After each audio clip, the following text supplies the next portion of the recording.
Okay, Greg, we're live streaming on YouTube. I see that. Mtek channel? Yep. Stay tuned, folks. Just waiting for more people to check in. We're more than halfway there. And more than half of us are wearing pants. That is true, I think.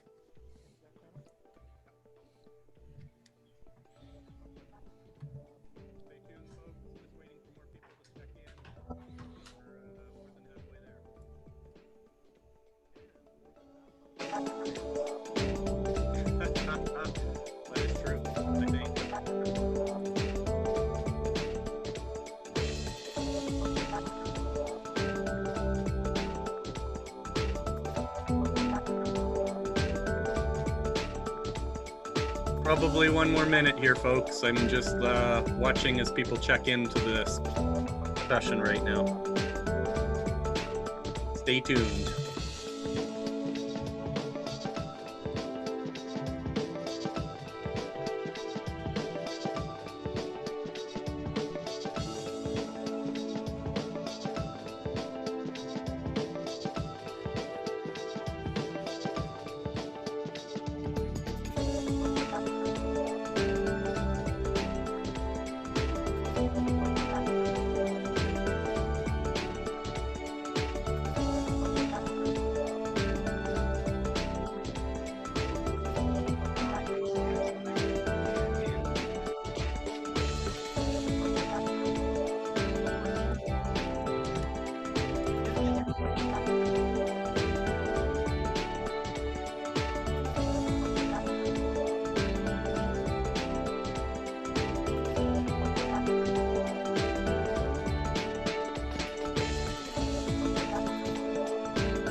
Well, thank you everybody for joining. We're going to allow you guys to put your questions in either in the chat channel or the Q&A, either or. If you go in the chat, typically everybody sees it. If you put it in Q&A, it gets privately sent to us unless we deal with we can deal with the question live, or we can answer it through the Q&A and publish that, just so that you're aware. So look for those buttons on your Zoom screen if you want to go and post anything. And Charmin is asking if it's Tuesday. I don't know if it's Tuesday. I guess it is. You kind of forget these days, right, with this whole self-isolation thing. Anyways, the big question right now is to pants or not to pants? As Greg thinks, he's got a poll that it's actually more than 50% of people. That's pretty good. Not to pants is the correct answer. So, I want to bring up one big important thing with you right now. It is that we're going to toss a whole bunch of information at you. This is, of course, an advanced Zoom session.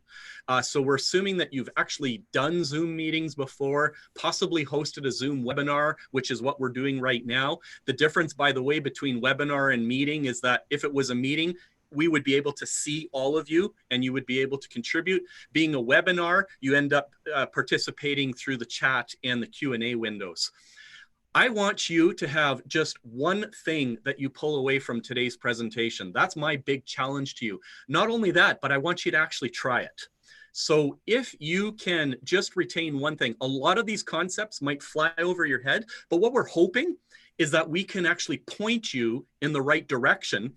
And you might go, wow, I didn't know that. I didn't realize this thing. I didn't know about this device or this gadget or OBS. And at least you've got somewhere to go and, dig around right now. So we're going to take this idea buffet and we're going to break it up into different categories right now. We've got the camera section, microphone, placement in general, green screening, PowerPoint, and OBS at the end, which is quite, the OBS really takes the tech to another level here. So cameras. The gold standard right now for this type of environment is the Logitech webcams. There's the C920 and the C930. You can jot those down if you want to remember. The reason for that is because they're HD cameras, high definition, 1080p. And the difference between the two is that a C920 is a little bit narrower than the C930 for field of view. So it depends on how far back the camera is from you and what you have in your background and in your screen. It determines on which camera to go for. My recommendation to you is to not necessarily go and obtain a 4K camera, like for example, the Logitech Brio, because I feel that what's happening today, we're noticing that Zoom and the internet in general is unable to keep up with the bandwidth, the high bandwidth, and it's actually scaling us back as we're watching these Zoom sessions. I'm sure you've all seen it, and it looks like, you know, max headroom, and some people are having some issues with their resolution, and the voice and the video is not quite in sync. That's what happens. Next, we've got arm clamps. These are awesome. So this is how you can place your webcam exactly anywhere that you want it to appear, which I'm going to show you a couple placements, but I'm recommending that you put them in front of your monitor and in between, so that when I'm looking at the camera, because really that's all, it's all about eye contact, that it looks like I'm actually talking to you. These arms allow you to have that flexibility. So there are arm clamps that are very flexible wires. You can pick these up on Amazon, by the way, and they actually are delivering these. You can get them where they're a little tripod. My recommendation is to take something that works for you, and you'll want to make sure that you got the right adapter. And if you don't, you know, you can always fix it with duct tape. You can always make it work. Next, microphones. Again, a good enough gold standard when it comes to microphones is to use the blue microphones, for instance, the Yeti or the Snowball or the Rode microphones. My recommendation is you either do a wired lavalier mic. That's one idea, very inexpensive. You can pick them up for under $10. Or you spend a bit more on something like the Snowball, which is around $40, $50, $60 in that range, or the Yeti, which I believe can be anywhere from $100 to $200, depending on what edition you get.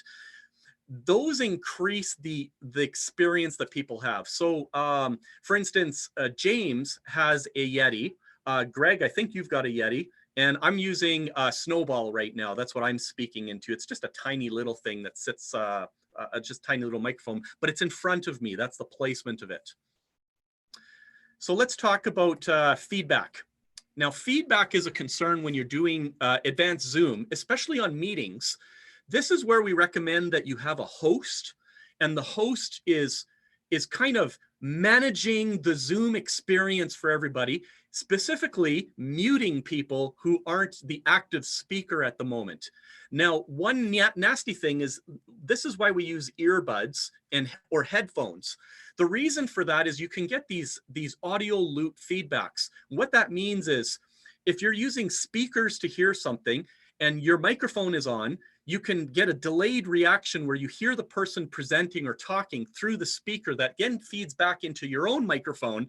And then it sounds like a delayed echo that occurs while somebody is presenting. I was recently participating in a global Zoom event. It was a Pechakucha night kind of thing. And there were people all over the world. And they had about, I think they had 20 active presenters on the call. And excuse me, people weren't muting themselves. And it's the responsibility of the host or moderator to be doing that, because people won't notice. And then the other thing is, when they want to speak, Zoom allows you to press and hold your space bar so that you can unmute yourself to go and chime in. And then when you release it, you're muted again. And rather than actually going and clicking on the mute and unmute button to permanently have that. It's a quick way. It's kind of like a CB radio at that point. Let's talk about some placement here. So the big thing to maintain is, number one, eye contact. I'm looking at the camera right now. And the second thing is, I feel when you're doing Zoom presentations, is to have multiple monitors. I recommend at least 2. Even if you have a laptop, you should get an external monitor. And the reason for that is, in this scenario, is it allows you to have multiple windows open. So when you're doing a Zoom presentation, Zoom has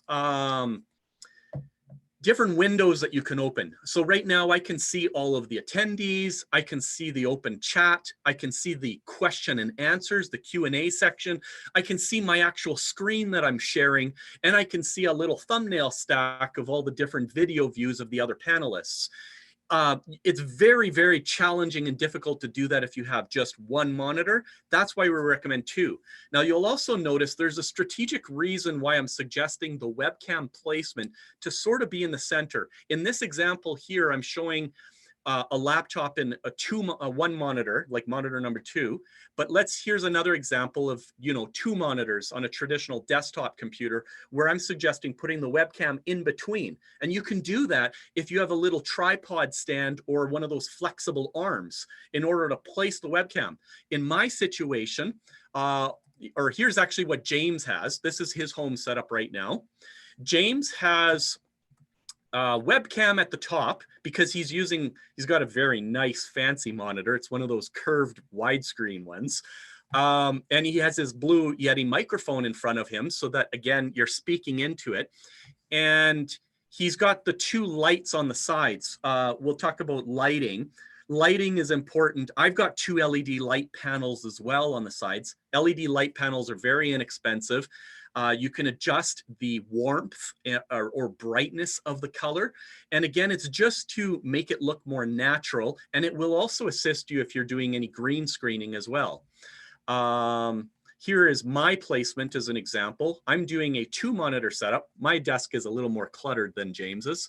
But I have a laptop with additional monitors that are connected to it. And the reason for that is I've got my webcam and my microphone directly in front of me, and you'll see the Post-it notes.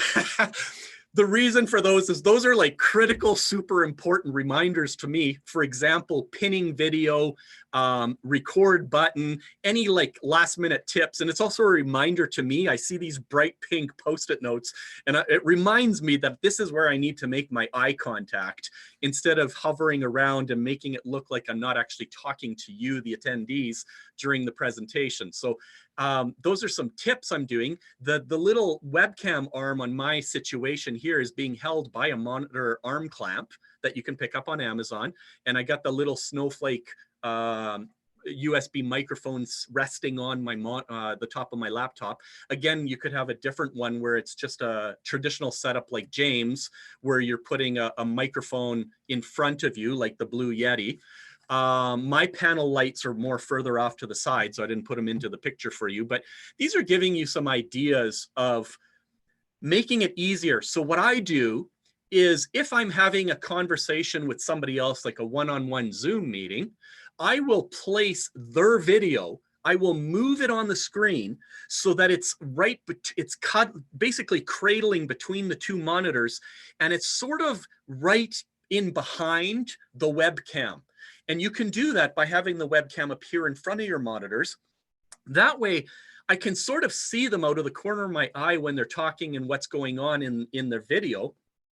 But it also looks like I'm presenting to them, I'm making eye contact with them.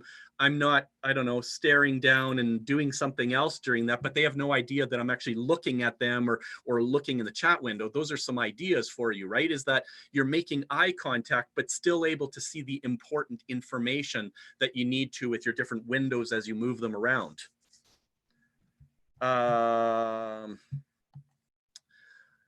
Let's see here. We're going to get on to green screening. So in Zoom, they call this a virtual background. There are different ways of doing it. If you enable virtual backgrounds by default and you haven't done anything in your background, what'll happen then is that I'll just show you right now. We're going to go to choose virtual background for myself, watch my screen, and I'm going to go and disable mine. Aha, look at that. There is a green cloth behind me. In my case, I splurged a bit more. And again, you can buy this on Amazon or some, fabric store. It's called Chroma Green, and it is a true green. bed sheet, but you could use a bed sheet, a white sheet, a green sheet, and it would probably get you 90% of the way there. And then the little folds and stuff in it will affect it, but not so much. So I'll just go and put my virtual background back here, and it outlines me properly. If I didn't have the green screen sheet behind me, you might notice some weirdness, especially around my head and my clothing, depending on the contrast color from that to the background.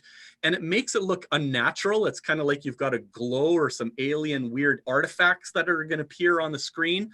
So that's just something that you want to be aware of as you experiment. Zoom is great, by the way, if you want to play around. Set up a meeting with one of your colleagues and just start experimenting, saying, here's a panel light, I'm turning it on or off. Here's my microphone. Here's my video source. I'm going to use the camera in my laptop versus my external webcam. What do you think? Is the eye height placement correct, you know, so that it doesn't look like I'm looking down or up and you're looking in my nostril, whatever it might be. You want to make sure that you're okay with placement. You can get some great background images at these sites for free. There's a lot of royalty-free sites out there for backgrounds. Pexels, Pixabay, Unsplash, there's many of them out there. I got my background from one of those sites. You can get a whole bunch of them and have some fun. When I'm gaming with some of my friends, some of you might appreciate, you can make it look like you're sitting in a dungeon right now. And here we go. Look how easy that was. It literally is just a whole bunch of images that are sitting in my Zoom virtual background, and I can just go and choose them. And honestly, when I play at home with my friends, I have weekly Zoom gaming sessions with my friends. I don't even use a green screen sheet behind me, and it looks good enough. Like it's fun. It sets the mood of whatever you want it to look like. We play gags on each other and have all sorts of weird, you know, pictures and backgrounds behind us. But honestly, it's something that you should experiment with. Have some fun. So here's my office right now if you want to see what it looks like behind me. This is a green screen sheet that I'm just using some clamps that you can get from Canadian Tire or on Amazon. You can buy a bag of a dozen of them for like 10 bucks. And I'm just clamping, in this case, I've got ceiling tiles. You could use it and clamp it to ladders or tall lamps or anything off to the side behind you. You could use a white sheet, a black sheet. You could use you could experiment depending with what color you're wearing for clothing and what color your chair is and what color anything else is, just to see how well it behaves. You know, just have some fun with this. Use it. Try a bed sheet. Honestly, I think it works good enough. Now, PowerPoint. I don't know how many of you have tried doing PowerPoint presentations in Zoom. It has an annoying thing. If you go to slideshow and you start your slideshow from the beginning, PowerPoint takes over your entire screen. Like all of a sudden it shows, if you have more than one monitor, it shows the presenter's view with your notes, and then all of a sudden it's full screen. And to me, that is super irritating. And the reason for that is because when I'm in Zoom, I have other windows that are important to me, and I don't want my PowerPoint to be in front of everything. I need to be able to see the Q&A. I need to see the chat. I need to see the participant, the attendee list. I need to see the little thumbnails of the other panelists or presenters that are with me and their video thumbnails. So to me, allowing PowerPoint to take over my screen is not good. So the workaround to do that is in Zoom. When you're sharing your screen, there's a tab here called Advanced. So the default is Basic, where you just pick a screen.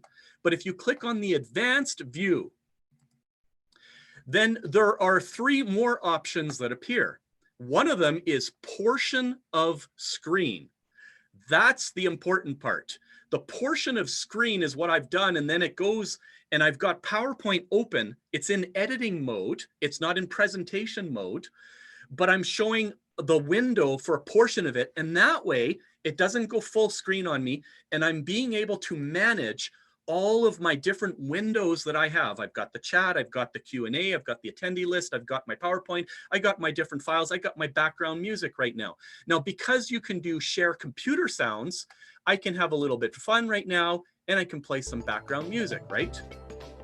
So here's some background music that we're playing to set the mood. It's very conference-like. You could do it while people are waiting. Now, if I was allowing the music, I'm just going to do a quick annoying test here. Beware. That was 100% of the volume. So a hotkey that I've learned, I'm just a quick tip to you people, is the Windows key and the letter G if you're on a Windows computer, Microsoft Windows. Mac has a different shortcut that you can go and bring up your sound bar. And what it does is it allows me to go and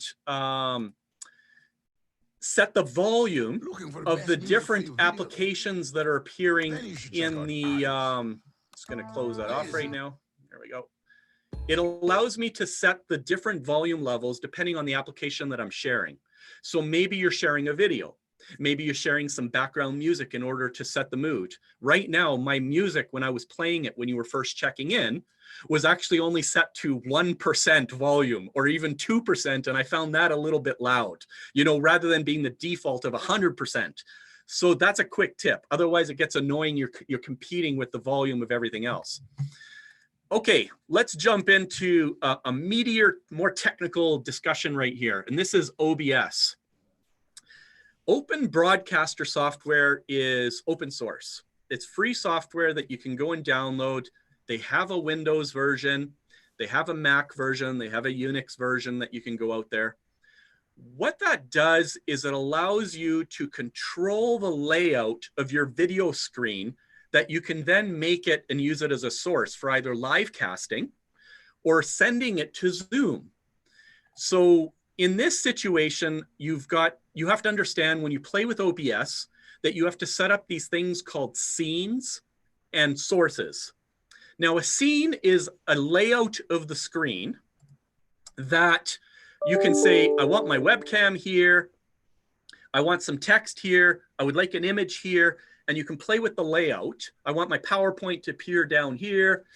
And you could have different scenes that you could even toggle with hotkeys. You could make it so that it's function key F1, F2, F3 to switch between the different scenes and display different layouts. So one example is you could just have an image of stay tuned, you know, thanks for joining, we'll begin shortly. You can have another one that says gone for a bio break, you know. You could have another one that says a little inset of you with a large presentation, or another one that's a large view. So you could toggle between those different function keys, which is toggling between the scenes. And the scenes have components. They're made of images. They're made of video sources. You could have more than one video source. I could have a video like this, me, the webcam. I could also have a video of a camera aiming down because maybe I'm doing a product demonstration. Maybe I need you to see, we'll call it a behind the scenes camera. So there's another camera that's in behind and it's hooked in. And you could have it so that they can see not only me speaking, I could have it so that they're watching my setup and what's going on. So these are all some possibilities of different video sources you could do. There's Greg. I don't know if you can, actually, they won't, they might be able to see me if I start talking, but I've got this, and I'll show this in the Q&A. We can talk more about this, but yeah, this is my primary camera on me. And then I've got a secondary camera that allows me to do a top down on my desk. And the reason for that is occasionally when I'm doing some of my live cast work, I need to have a camera pointed at something so I can show detail, but I also still want to be on screen communicating with my audience. So being able to do a second camera is certainly something that OBS is really good at. And it doesn't take much, even a simple like a GoPro or a knockoff GoPro. If it's got a USB port that lets you use it as a camera, this can be another camera. In fact, that's exactly what this camera right here is another one of these guys. So multi-camera is something that this software is really good at. Awesome. Yeah. I'm going to go back here to portion of screen. There was a comment. I was just actually able to take a look at some of the questions that people were posting right now. Quick brands for green screens and lights. Neewer Neewer is an excellent brand that you can pick up on Amazon. Very inexpensive. I find the quality quite good. Mark, you made a great comment as well in the chat with regards to the instead of PowerPoint, you could save your PowerPoint as a PDF, and then you could just rotate through your PDF and share that out as a good view. Mm-hmm.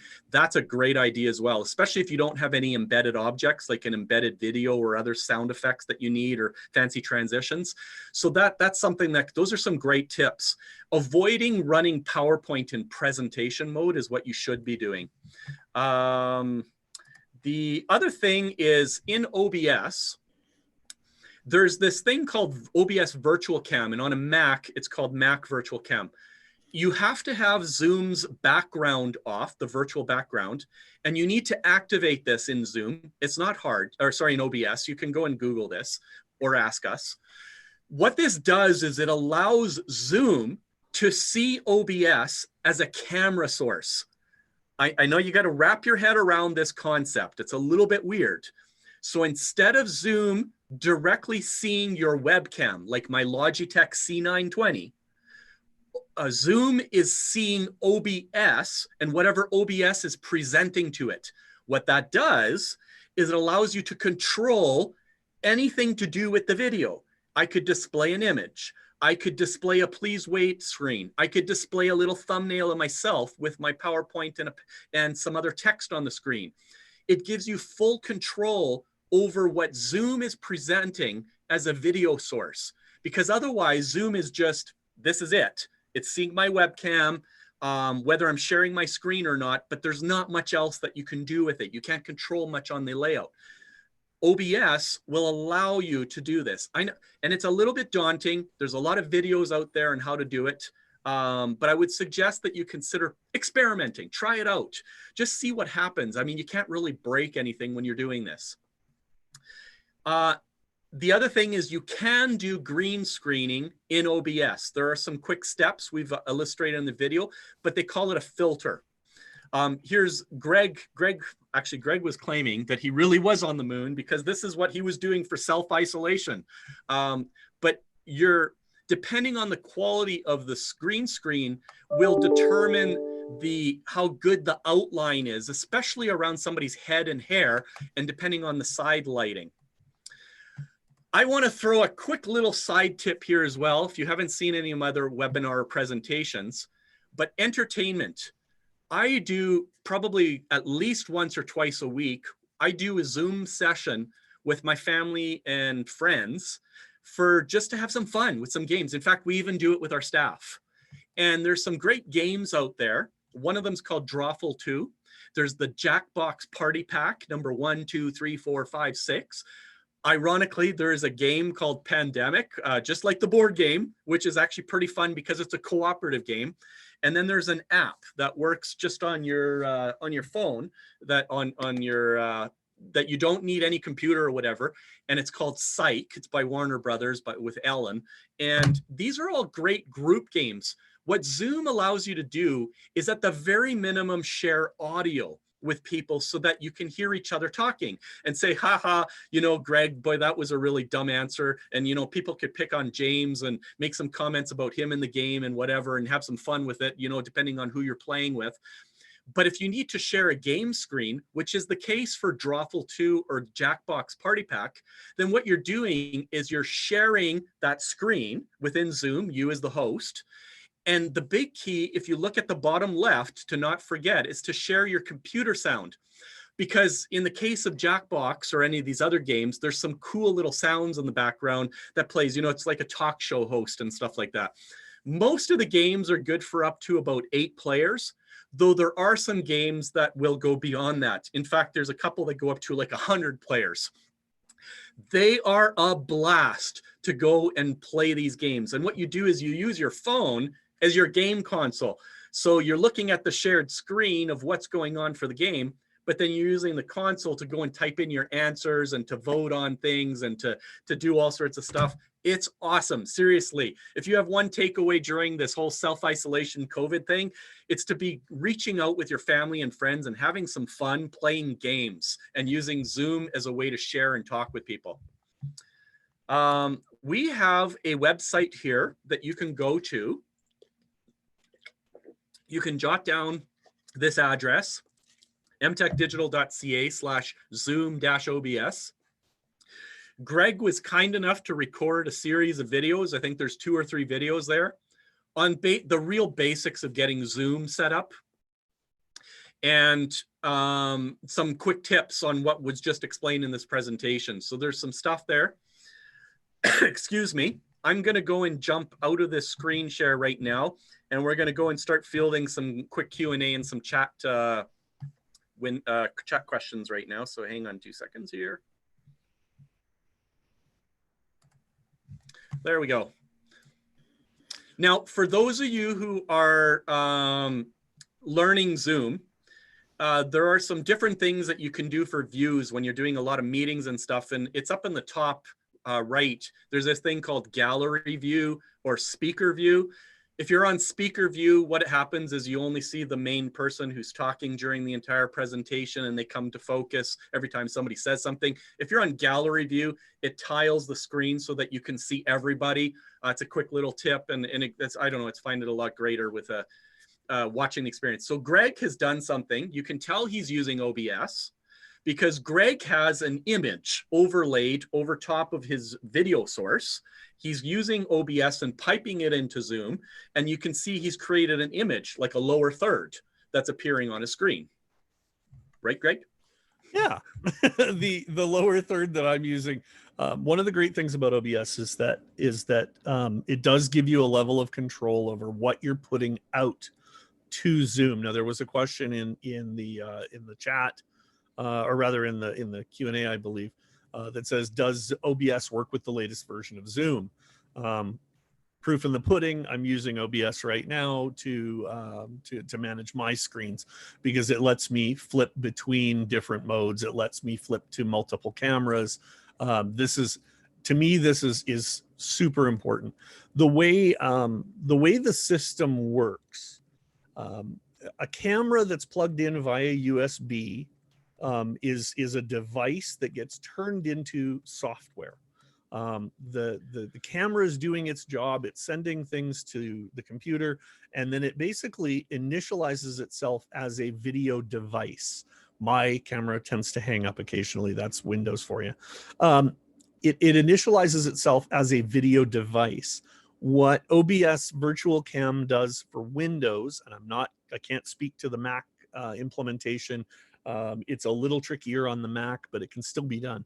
The implementation that OBS uses creates basically one of those virtual or creates a camera. We call it virtual cam because it's not a real camera, but as far as Windows is concerned, it's no different than if you had 2 USB webcams plugged in or a laptop with an external webcam. So when we set these up in OBS and start them, Zoom sees it as though it would a Logitech camera or a Microsoft Socialize or whatever other webcam you're using. It also does the same thing when you plug in a USB capture or an HDMI capture setup, so that you can use a mirrorless camera or a digital SLR as your video camera. It creates that virtual camera in the PC that you can then insert into whatever software you're running. In the case of Zoom, Zoom's pretty flexible about what it lets you do, or at least it has been in my experience. Yeah. Syncing audio, that's a good question too. Syncing audio using OBS. Yeah, when you, depending on the performance capability of your PC, video and audio can get out of whack a little bit. It's difficult to spot on the broadcast side. Often your viewers will tell you when it's happening, or the people you're speaking with. But generally speaking, this is another reason I use OBS. OBS lets me bring my camera and my audio together. So I've got a microphone. David was asking what microphone I use. I use a production Audio Technica microphone. And I blend the two in OBS. OBS actually allows you to set a delay on either the video or the audio as required. I think they do it in 20 millisecond jumps or something like that. But generally speaking, once you've done a couple of local recordings, you can tell what latency there is in the camera. Historically, if I'm using a webcam, I've never had more than 20-25 milliseconds, so I don't bother to jump on those, because they're just you can go down a rabbit hole, and it could be network, it could be lots of other things. David, a really great question in chat that I think you might want to take a look at. What's to be said about security with respect to Zoom? So a couple things. I want to make a quick note on the audio question there too as well. Sure. We use right now Zoom in order to do a lot of recordings with people for meetings. For example, I have a fun project I'm creating for this music video. What Zoom does is Zoom is one of the best video conferencing platforms out there because of the compression algorithm. It really makes the experience really good for the video and the audio. But because of that, because it's doing so much compression on the audio, it doesn't quite sound right. It just doesn't sound the same as if you were doing a natural audio recording directly on your computer or even using your phone. So what I will commonly do when I'm interviewing somebody, I need a recording and I'm capturing the video using Zoom, we will also ask them to take their phone, and if you've got an iPhone, to use the voice memo app. If you have an Android, to use the voice recorder app that you would download off of Google Play, and have them also record the audio on their local phone and then send that to you, that audio file at the end. And then what you can do is line up that audio file with the video in Zoom. It's very easy to sync at that point, and it's much, much better quality. It sounds way better. So that's a quick tip. The other thing about that, it's just another tip, is that if the people on the other side are wearing earbuds and whatnot, then they can hear you as you're talking to them and asking them questions.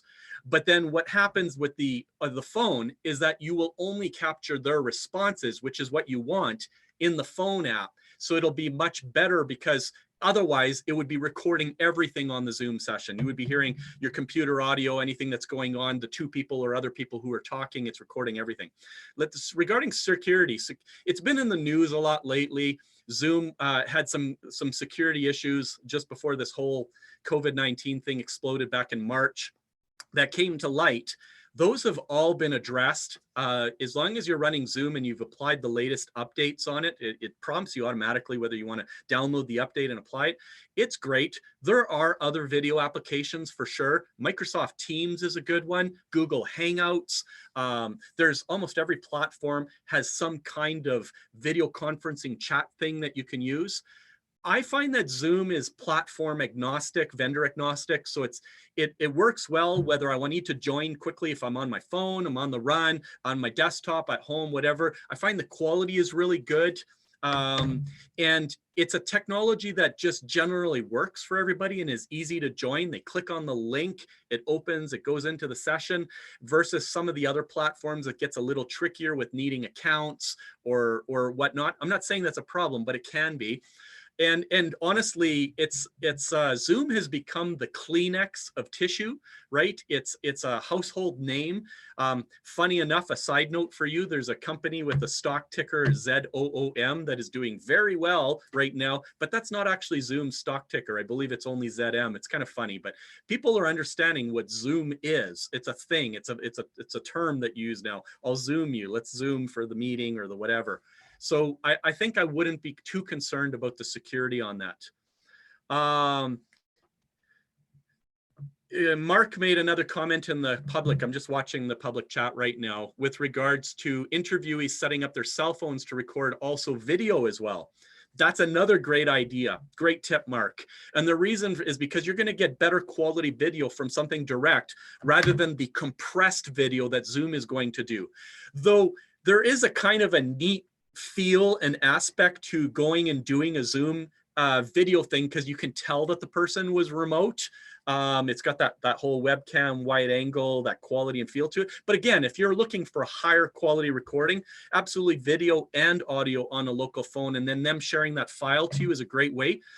If you don't use it already, you can use Dropbox, OneDrive, Google Drive, iCloud as all these ways of sharing large files with people.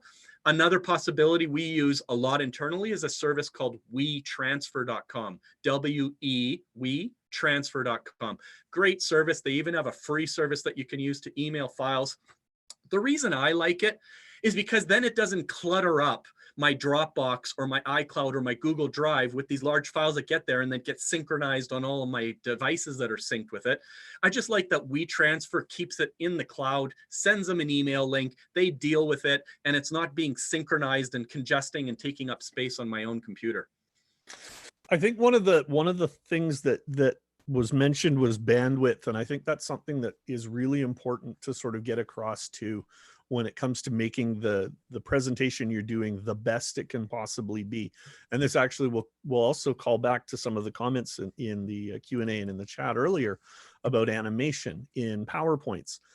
The way data is transferred for a video conference is that each frame of the video is captured and then compressed. The more elements there are moving in that capture or changing from frame to frame, the more compression steps have to take place. And so when we talk about green screen and we talk about making sure you've got good separation between the green screen and the foreground, one of the reasons for that is all of that little flicker and hover. I noticed when David was holding his phone up, it was reflecting the green screen behind him. Oh. And you could see through his phone. So what that means is that screen now, every frame that's being captured, that camera or that phone is moving, which means that there's now more bandwidth required to send every frame of compression. And on the receiver's side, that means more frames to decompress. So when you're looking at making the best possible conference video, it really does come down to a stable background with minimal movement and lighting change. So windows are great for natural light. They're lousy because clouds don't play nice. And so you'll get changes in light levels and things like that. Each of those will contribute to the amount of bandwidth you need. My chair, perfect example. My chair is normally black and white. I turned it off because the black is easier to compress. It's just black. And so even though my chair is moving a little bit, it's not tracking multiple pixels. So I found that the quality of the conference goes up if I cover the back of my chair. So bandwidth is something to think about. And the more things you have going on, animations, text overlays, things like that, the more that moves, the slower things get. So as always, sort of be sparing with what you can do, because you can get away with a lot of stuff. You can play videos as a background for a green screen in OBS and have a completely animated environment behind you, but you'll pay a price, as you will with animations in PowerPoints. So think about ways you can sort of tighten up what you're sending and keep it still, but still interesting. So there's something to think about. Hey, James, do you want to quickly comment on OBS on a Mac? Just, I don't know, maybe you want to scare people away from doing it, or, based on your experience that you had? So I'm not a regular Mac user right now, but I wanted to make sure that we could kind of test to see how the virtual webcam worked using a Mac. And it is a bit of a process. You kind of have to stick with it. There's tutorial videos that you could follow step by step, and it'll walk you through very accurately what you're supposed to do. There's some additional supplemental software that you might have to download in order to make it work. So it's the Windows version is much easier. It's just a kind of straightforward process.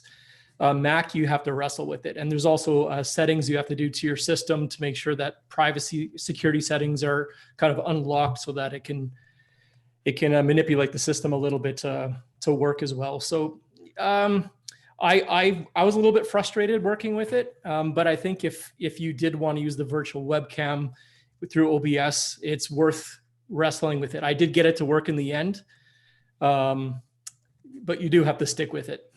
So don't be afraid. It's a great tool, but be prepared. My experience with OBS has two phases. There's the abject terror phase, and there's the, dang, this works better than anything I've ever used phase. It really is. There are two sides to it. And if you can figure out the hoops necessary on the Mac side, I'm sure that there are benefits to it. Mac, but Mark just made a comment on the chat. He doesn't use Ecamm Live. Yeah, that's awesome. I'm hoping that it can capture the output of OBS. There are other tools, and I mean, I'll be honest, we've put some of them on the Zoom OBS page. But if you really want to figure it out, a Google search will take you down the right path. There are a number of solutions that will make it work with no trouble at all. It just, you have to figure out the one that works for you and your skill level. If you've got no options right now, then, you know, trying it out isn't going to hurt. You don't have to use it until you know it works. And so certainly for Windows folks, the OBS, is it's open source. The community's done a really good job of building these components to work. And that's the platform typically used by streamers, which is really who the software is targeted at. I'm suspecting, and I'm just going to put it out there, I'm betting that in the next 6 months, though, we're going to see changes in that environment, and there will be packages for the Mac coming. There are so many more people using these tools now than there were 3 months ago. The result can only be better. And so I think part of it is don't give up. Keep watching, keep searching, and you'll find a solution. One will come up and it will work, and you'll have exactly what you need. Just a quick recap that Mark Hain in the chat did provide Ecamm Live Pro as something you could consider for Mac. So yeah. That was good feedback. I don't know if there's any other questions. Otherwise, we can wrap this up. We wanted to keep this under an hour for you guys, and that's what we're doing. This webpage, if you want to go and grab it again, was the mtekdigital.ca/OBS-Zoom. Or Zoom-OBS. Zoom-OBS. Zoom-OBS. There's a little bit of setup in there. There's a little bit of how to, and then there's some links to some of the software that we can recommend, or at least starting points for you. If there's anything that you guys want to know in future, drop questions on our Facebook page. I'm happy to create some video to help you through some of those things. If you've got questions about more advanced setup on OBS, drop the question on Facebook. I can shoot a video and try and answer some of those questions. So really, we're strongly encouraging that you experiment with this stuff. Just try it out. It's very easy when I do my own Zoom experiments or OBS. I just start up a Zoom session and then join in with my phone or my tablet or another computer or my laptop as a viewer, and I watch what happens to it. Do I hear the sounds? Can I see the video streaming? What focus is it showing? Like, we never know, is it going to be a tiled gallery look? Is it full screen? How do you see what's being shared out?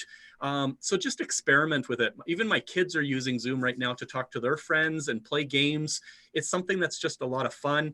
The other thing is to bear in mind that if you're going to buy some equipment right now, this is my experience when you go on to Amazon, they're a lot of the times, just to make sure they're not promising something they can't deliver, the delivery times are a month out, but I'm getting stuff within days. Like, even if the delivery date says it's next May.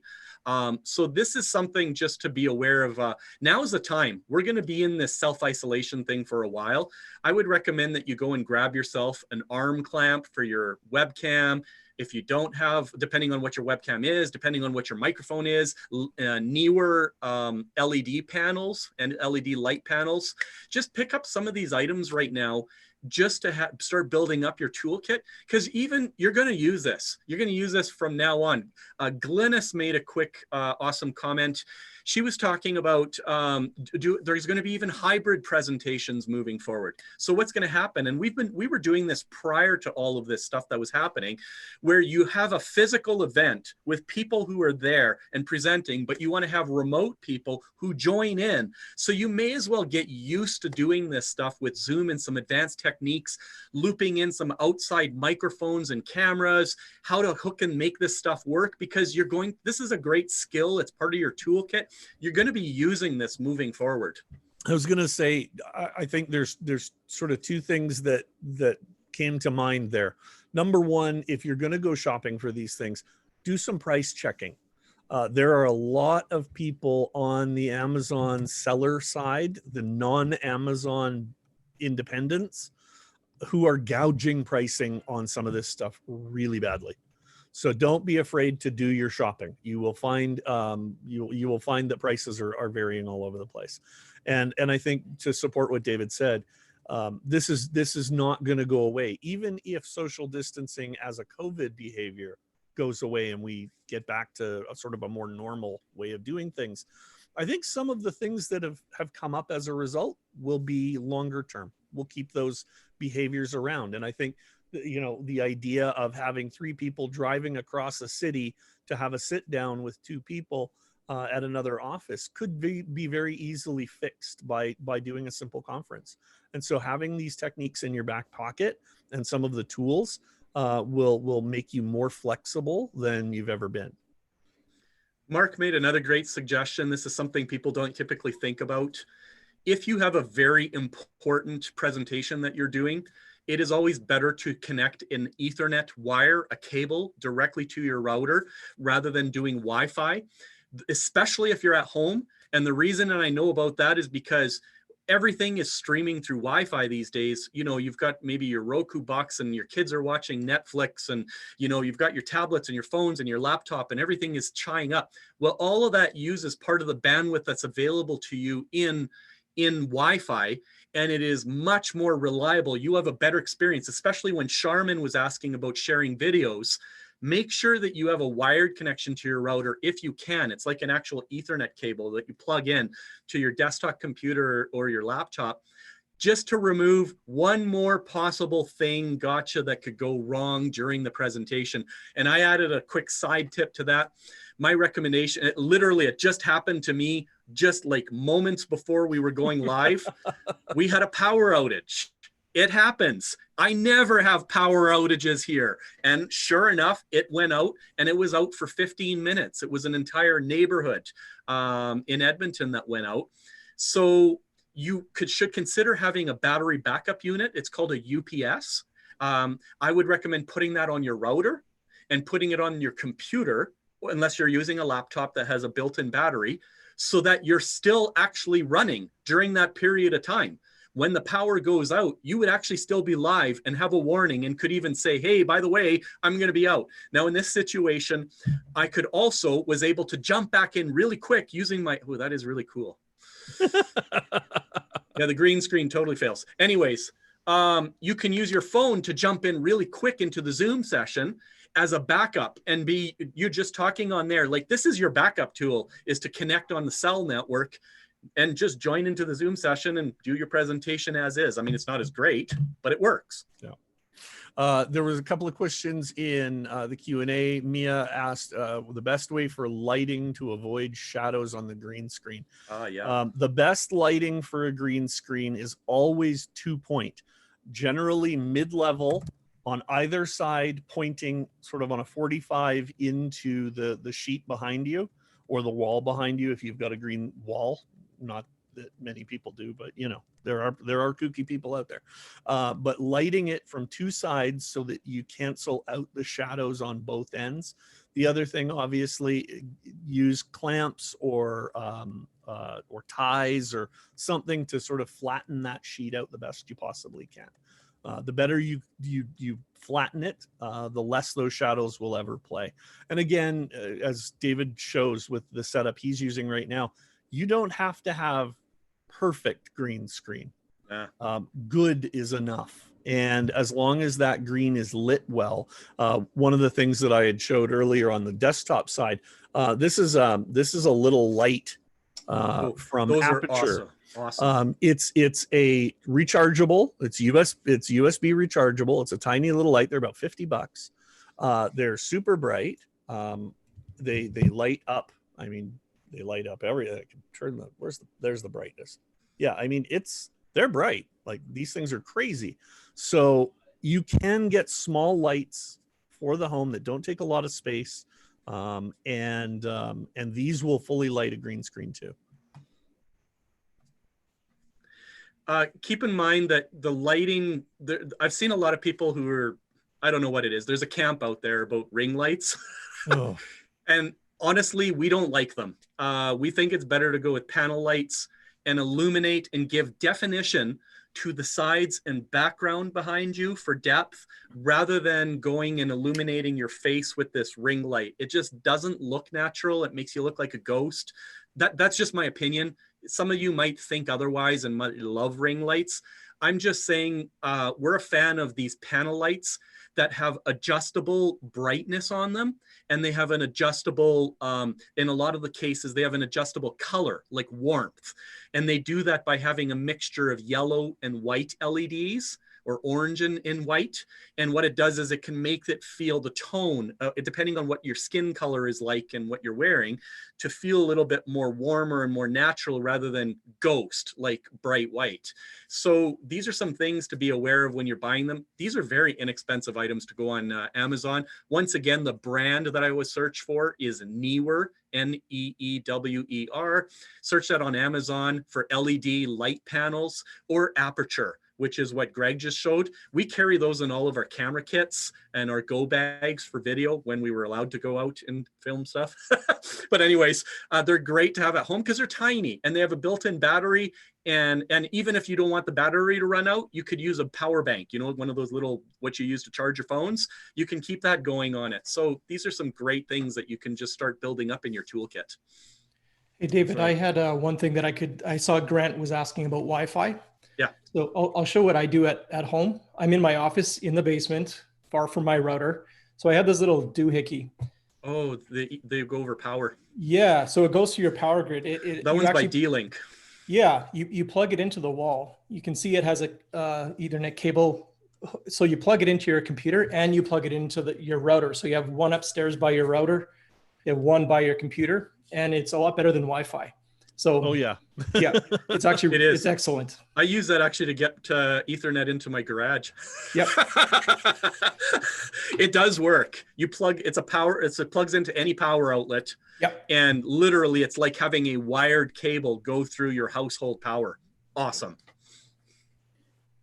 Charmin's asking what it is. On the same circuit, David, or can they even cross over through your breaker panel? It can cross over through your breaker panel in a house. There you go. They can't cross phases if you're in an office building. Charmin just asked what it's called. I'm just grabbing you the exact name right now. It's by D-Link, and I think it's called Ethernet over Power.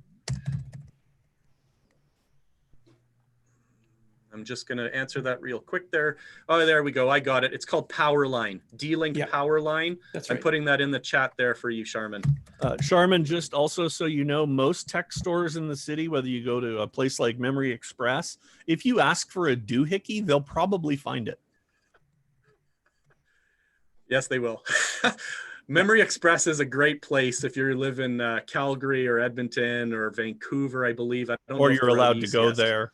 Or Best Buy. But Best Buy I've heard that you actually have to go up to the door and you're not allowed in the store now. You have to request the item and they bring it out to you. I don't know. That's a little weird. Hey, it's the new normal.